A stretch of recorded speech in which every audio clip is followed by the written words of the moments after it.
Bago sa saksi, kung kailan maulan, saka naman nagkaaberya ang LRT-1. Mahigit 2 oras limitado ang operasyon ng tren dahil sa problemang teknikal. At saksi, live, si Jamie Santos. Jamie?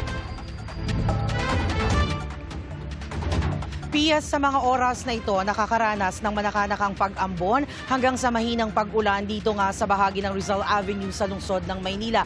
Bukod nga sa pag-ulan, dagdag sa pahirap sa mga commuter kaninang rush hour, ang aberya sa LRT Line 1. Kumpulan sa ilalim ng LRT-1 Arpapa Station sa Maynila, ang mga pasaherong yan kanina mag-aalas 7 ng gabi. Sumilong para hindi mabasa ng ulan habang nag-aabang ng masasakyang matapos magkaroon ng aberya ang LRT Line 1. Kwento ng ilang pasahero sa GMA Integrated News, halos 1 oras na raw silang naghihintay ng tren hanggang pababain na sila. Isang bagon daw ang nagkaaberya sa bahagi ng 5th Avenue Station. Pinababa kami ng Arpapa para yung train na sinakay namin, itutulak yung sira. Ay hanggang ngayon wala. Nakasakay kami sa panibagong train, di rin umandar. Pinababa kami. Ano sabi po? Kasi may technical problem yung doon. Dihilain daw, hanggang ngayon wala pa. Tagal yung pinagantay? Tagal. Masakit na nga yung tuhod namin. Yung umuulan pati. Perwisyo para sa mga pasahero ng LRT ang nangyaring aberya. Sa halip agad makauwi, kailangang lumipat ng sasakyan.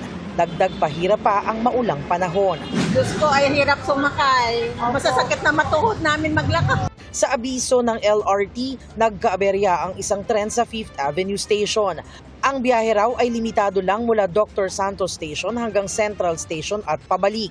Ang kanila raw engineering team ay nasa lugar na at masigasig na nagtatrabaho upang agad na maayos ang problema at maibalik ang normal na operasyon ng buong linya. Pagdating namin sa 5th Avenue Station sa Caloocan City, ilang pasahero rin ang inabutan naming bumababa mula sa itaas ng istasyon.